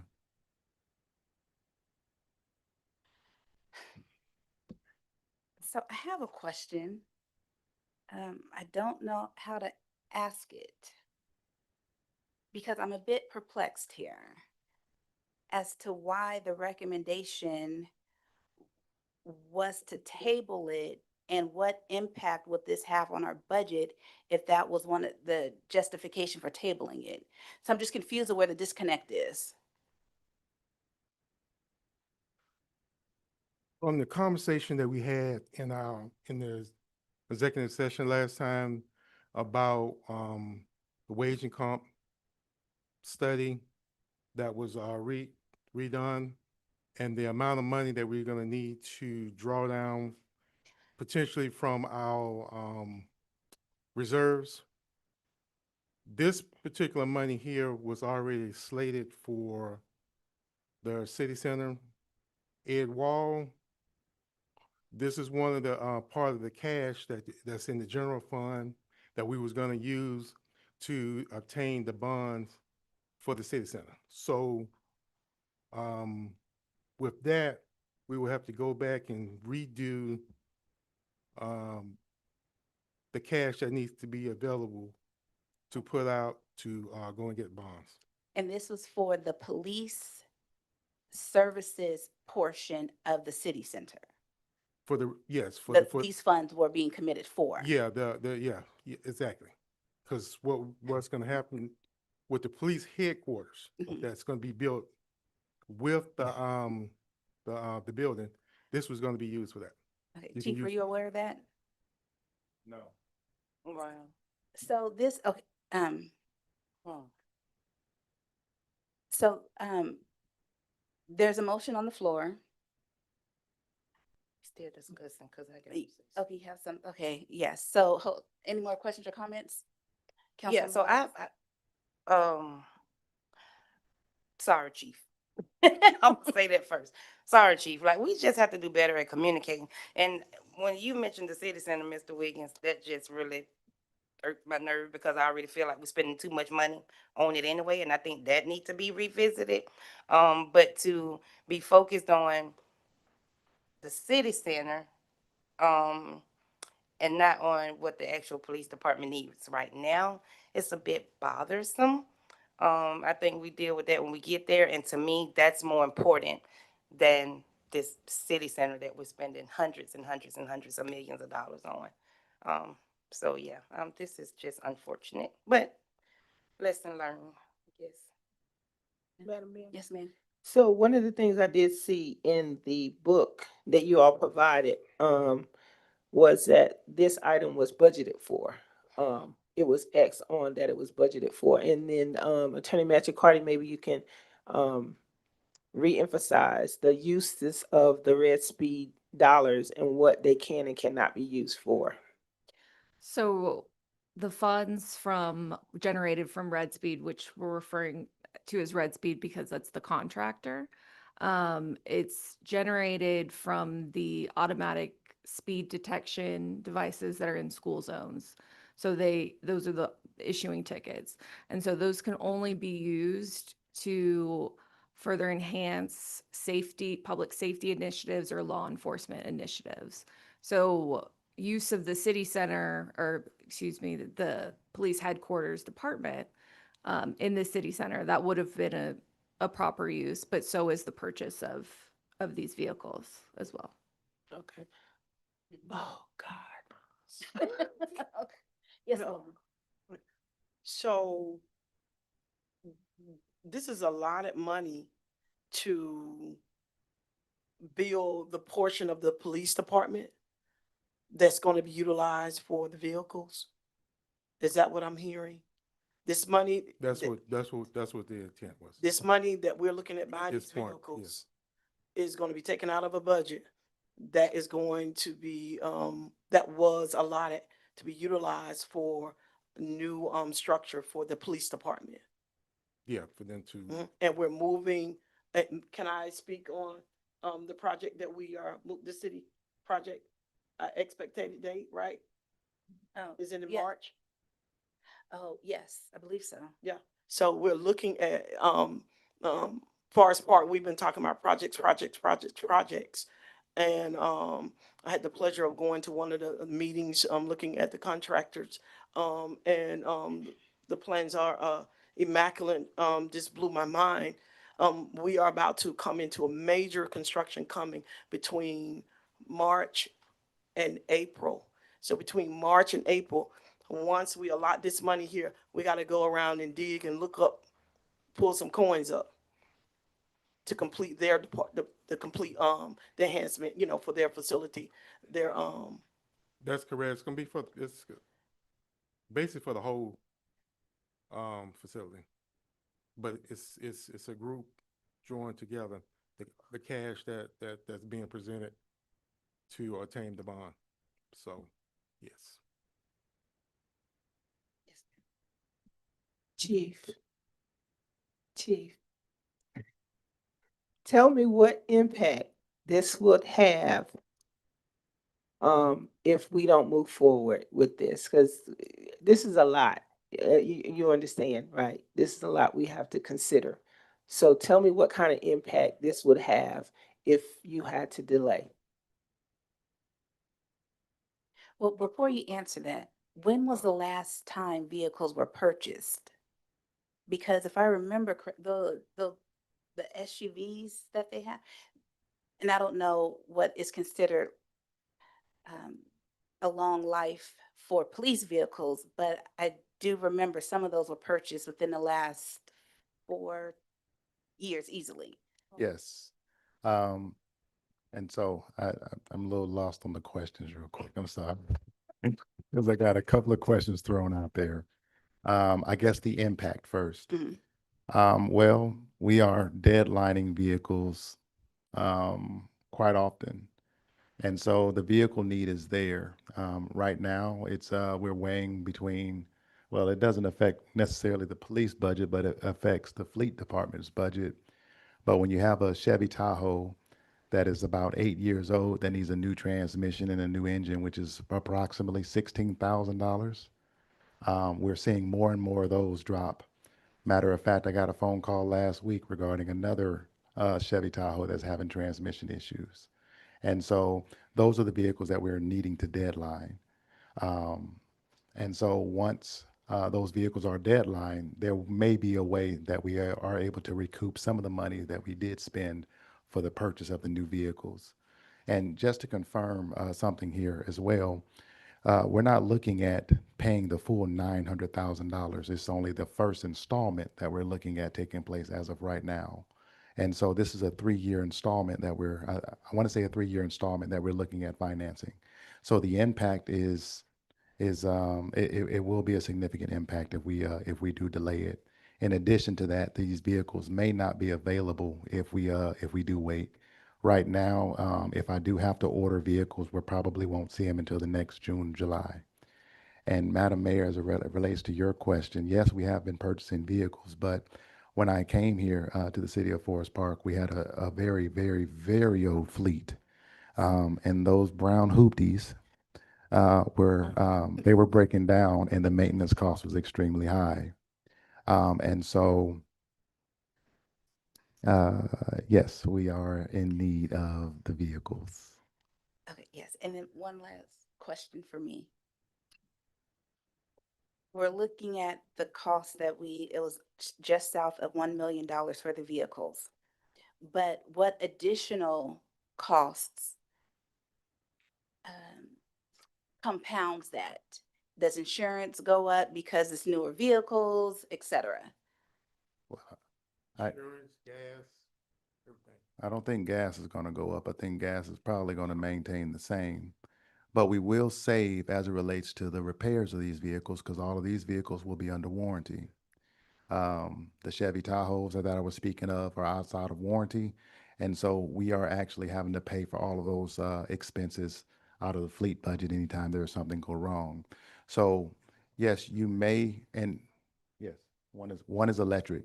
So thank you for making that point. So we'll actually see an additional savings, being that one of the vehicles will be an electric vehicle.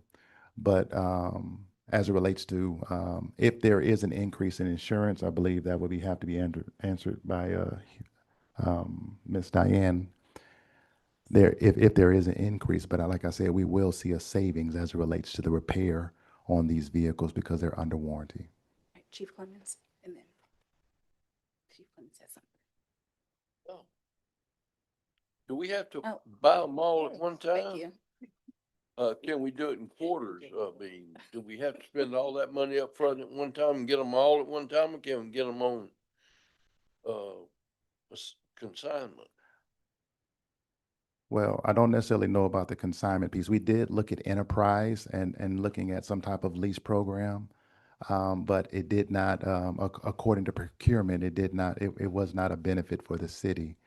But I do want to add as well that during this fiscal year, we have not been allotted any vehicles for the budget, and we should be swapping out vehicles on a rotation, a refresh every year to make sure we're not in this situation. So right now, we're still just playing catch up, trying to get rid of all of these old vehicles and making sure we have reliable vehicles that will allow us to respond to our calls for service. Oh, no, sir. Thank you, Madam Mayor.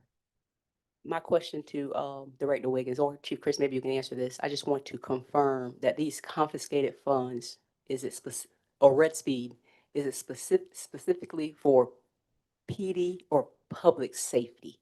It's strictly for police initiatives only. I wanted to confirm that. Thank you for clarifying. Yes. Councilman Dunn?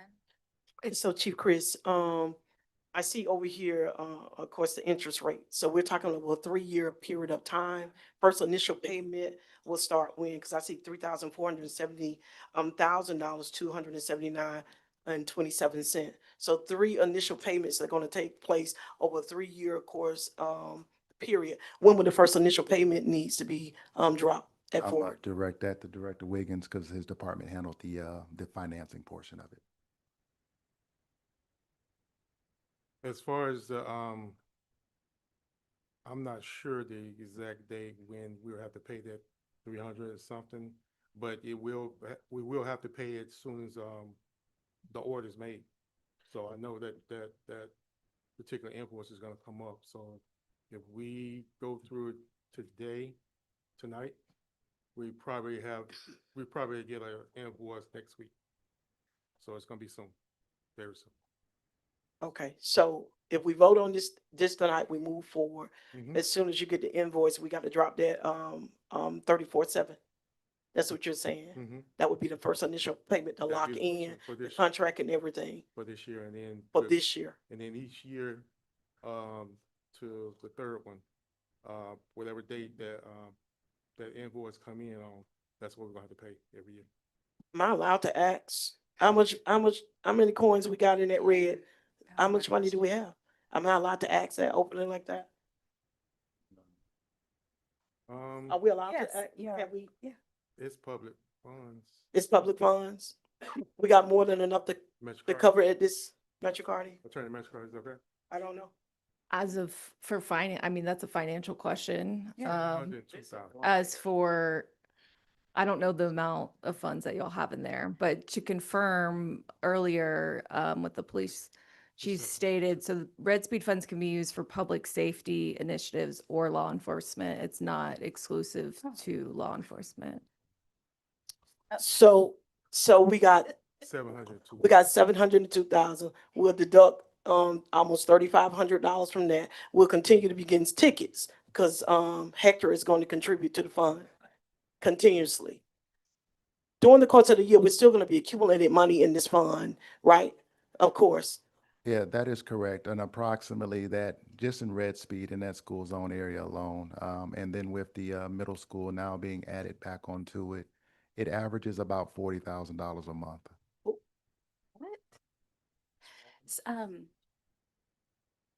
The partnership.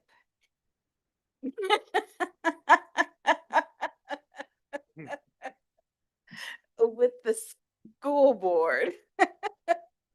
We do keep it separate. I'm sorry, We do. keep that separate? We keep that up. Yes. Okay, so that's not included in the 7.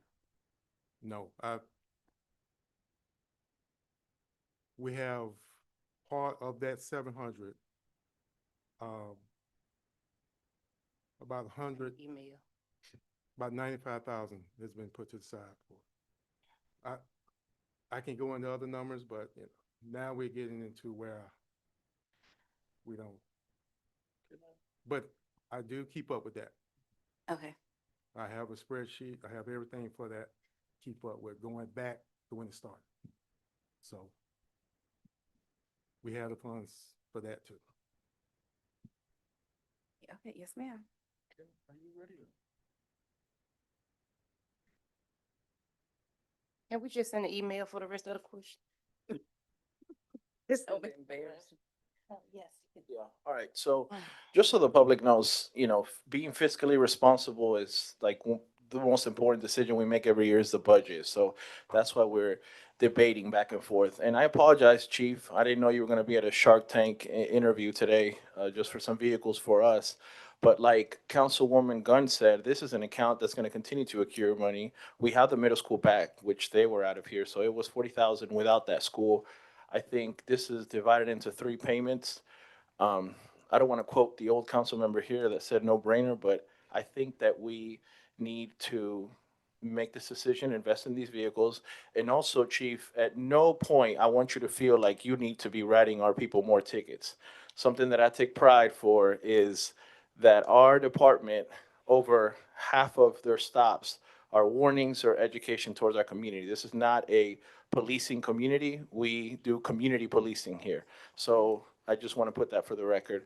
And I think that's my point. I think we should make this decision and support this effort. It's weighted out into 3 years. Chief already explained the stress that, you know, our officers have to go through with these outdated vehicles. So I don't know how much more we need to discuss. Chief Clemens.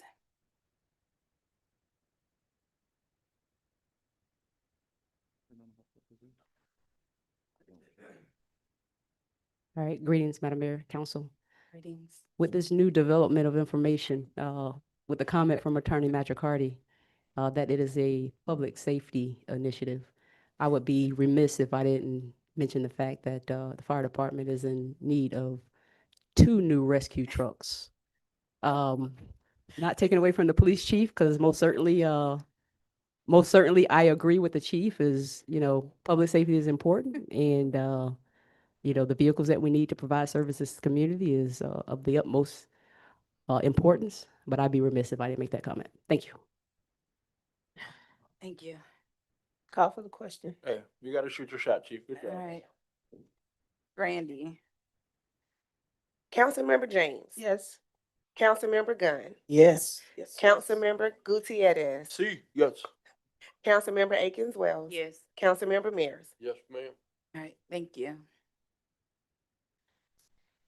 Is there a motion on the approval on the local funding commitment for the Georgia Department of Transportation Alternative Program for the pedestrian bridge preliminary engineering period?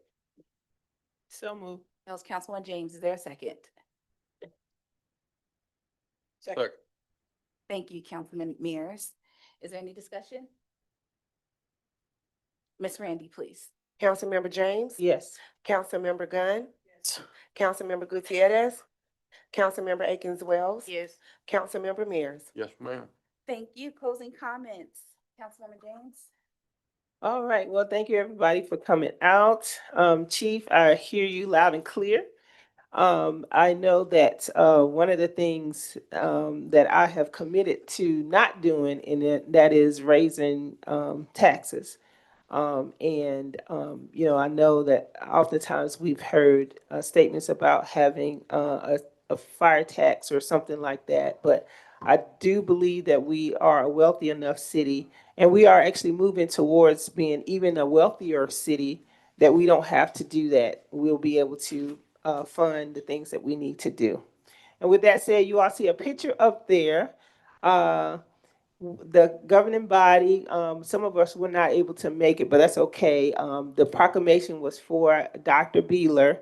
Dr. Beeler, you all know, is a long-term servant in the community, and we honored him on Sunday with a special dinner, as well as 2 proclamations, one for his lifetime of service and humanitarian, and one for his service to the city of Forest Park, starting the Forest Park Ministers Association, having the invocations here at the city, doing prayer days once a month, every month at the clock tower, and other things that he has contributed to the city. I didn't know he was an inventor till I got his bio, where he formerly worked, but we did honor him, and we want to continue to thank him. If you all remember, the last time he did the invocation, he said to us, this was going to be his last time doing the invocation. And then when he did the forum for the candidacy, he said, this is going to be my last time doing the forum for the candidacy.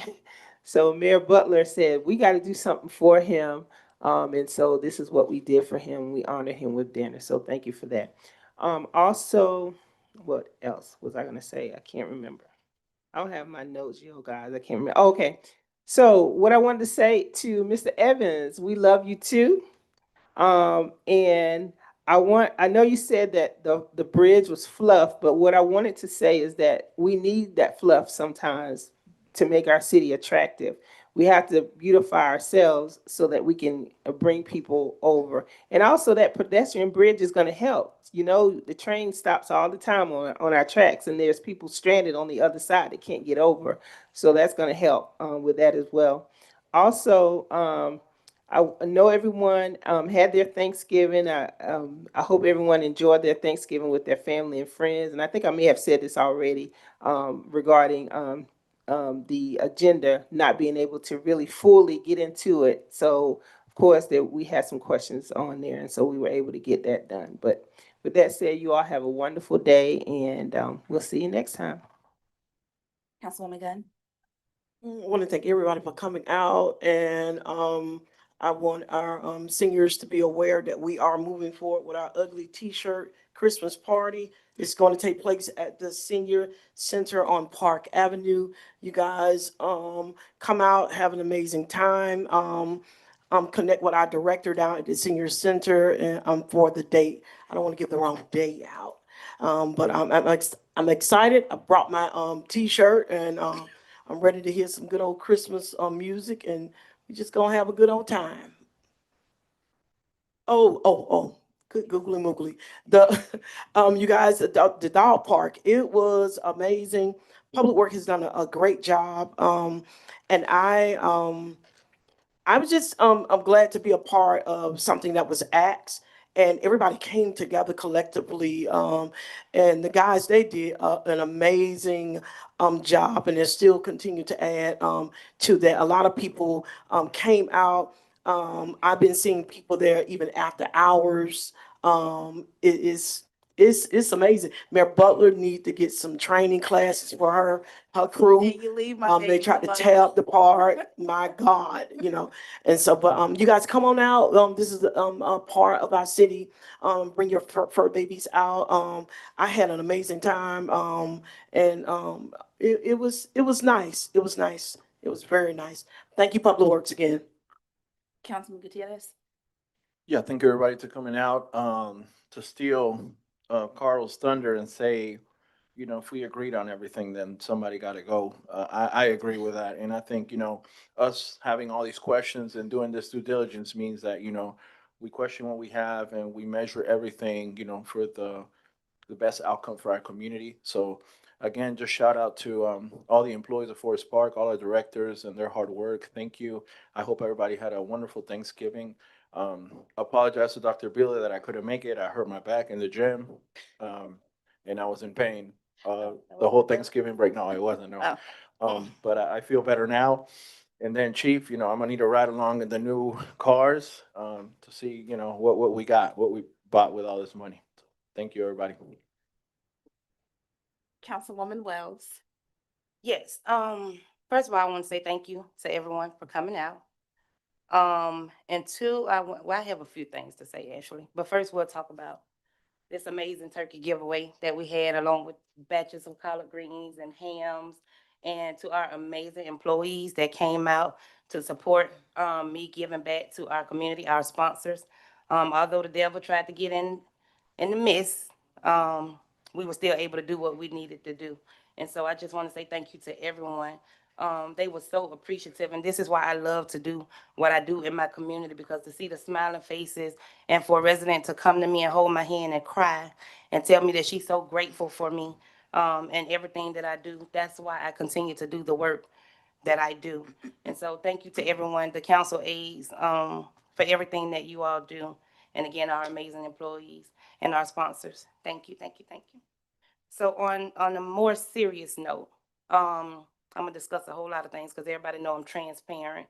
And you can ask me anything. I'm open book and I'm gonna tell you the truth. I don't believe in politics. I don't believe in lying. I don't believe in getting up here and putting up this facade and making it seem like I'm somebody that I ain't. But a lot of people do. So on Monday, someone tried to come at me and attack me. And they had to be held back by the mayor. Now, if it was me, it'll be on Channel 2 News. Everybody know about it. But since it's certain individuals, it's gonna be like it's brushed up under the rug. But I refuse, because I said, "Girl, please." Somebody just got so offended because I get tired of people poking at me and poking at me, and even the dog gets tired. And although I've grown so much in the last few years, because 5 years ago you couldn't have done that to me, and I sat and spun in my chair and smiled, I would have been in one of those new cars. But I said that to say this: you get in here. Humble yourself. If you don't know how to take someone saying things to you that you may not agree with and you want to fight, you don't need to be here. If you call yourself a minister, but you get behind closed doors and call me an idiot because for whatever reason you don't like me, I don't care about you not liking me. Nobody's never done nothing to you. If you have a problem with Councilwoman Wills, you have a problem with yourself. Because everybody knows that Councilwoman Wills is for the people.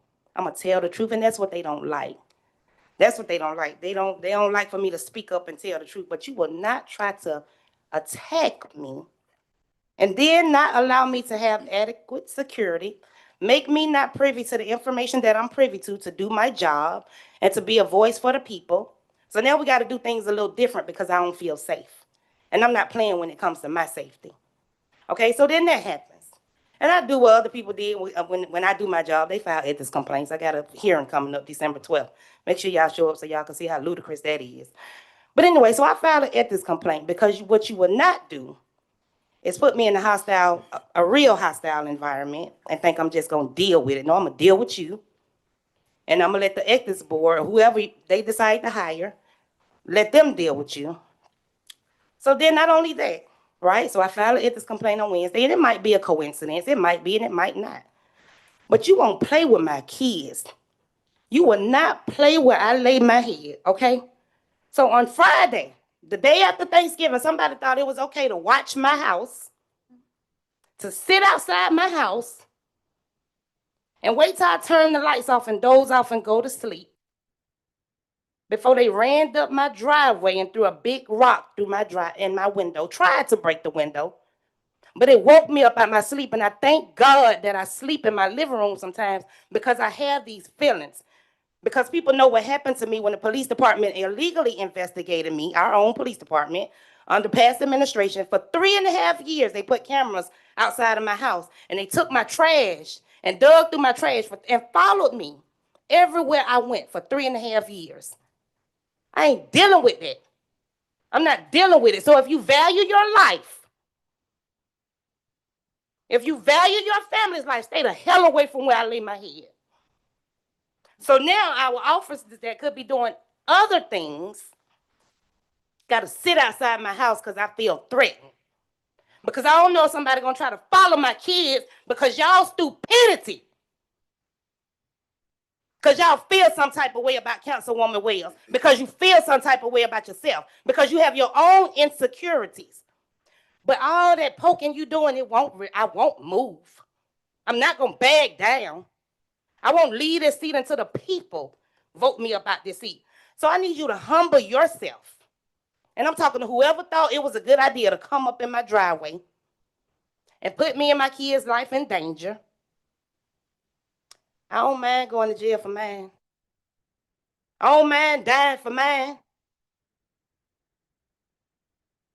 I'm telling y'all, y'all take this mess too serious. I have a life outside of politics. This is not my only job.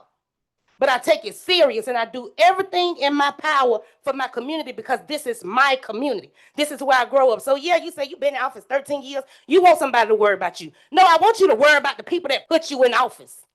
And I want you to not focus on me so much because if you put that same energy that you put into Councilwoman Latresa Shante Akins Wells, the people the election might have not been that close. But I ain't playing when it comes to my family, I'm telling you. I ride everywhere with my gun. I'm going to make sure my kids ride everywhere with their gun. And if you come on my property where I live and lay my head and I got to feel uncomfortable, your family going to feel uncomfortable. Because again, this is not my only job. This is not my life. But I take it serious. But my family comes first. My family comes first. So I just want to put that on the record. I ain't going through what I went through in 2018. I ain't worrying about who's sitting outside my house, who following me. I can't even go and visit my auntie because somebody following me. I'm not going through that. So I'm letting y'all know, whoever thought that was a good idea, it's not safe. It's not safe. Now I'm going to go to this because it's like everybody, you want to, for some reason, you get in office and you want to attack Councilwoman Wells, you want to come at Councilwoman Wells, but you ain't coming for my community. You're not coming for my community. You're not coming for my family. So I have a community closet, right? Councilwoman Gunn came in there and got her some tennis shoes.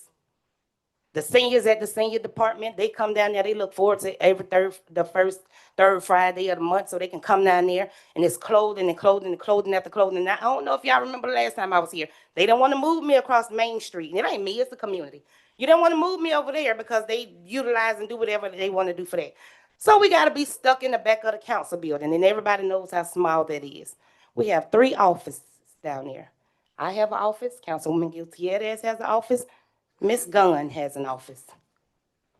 So I get an email that said they want them to start moving the clothing that benefits my community out of that closet because Councilwoman Gunn wants an office space. You got an office space. You got a home right across the street from that office space. This is a part-time job. You mean to tell me your ego sit that high where you got to remove something from my community because you want a bigger office? Humble yourself. Humble yourself. I have an office down there, and I might go to that office once a month, if that. And a lot of times I go down there and get my lifesaver gummies because the council aides make sure I have some. So I might stop by there and eat a few of those. But what is a part-time job? Nobody's sitting in no office for 8 hours a day. And you want to take from my community because you want an office? Humble yourself. And anybody that vote to get rid of it, because now it's up to the governing body. Y'all vote to get rid of something that benefits our community. The homeless done benefited from it. Philomath can call the council aides at any time. Anybody can go down there. It ain't got to be just one day. I tell them, if anybody comes to you and they need something out their closet, let them in. Councilman Gutierrez done benefited from it. You want to stoop that low because you have that much hate and resentment in your heart for what I do for my community. You're sad. You're ridiculous. And you call me the idiot, I won't even stoop down to your level and call you one. But if it walk like a duck, talk like a duck, then guess what? So all this stuff, oh, we're going to do this, we're going to do that, and we're going to do that. Tell the people who you really are. Because I am. Have a good night. Councilman Mears. That's right. On a lighter note, I want to assure the police chief and fire chief that they will have the equipment and everything they need to be successful in protecting the city. But we're going to have to come up with a way that we can sit down and talk and bring these equipment issues in phases instead of having them hit all at once. I mean, it may be that we have to, maybe the car's not quite wore out or the fire engine needs this or that. But it's just hard for a growing city like we got. But we're well off, but it's hard to take a big hit like that all at one time where we could weather it better if it was broke down into phases. So that's something that I would like to suggest.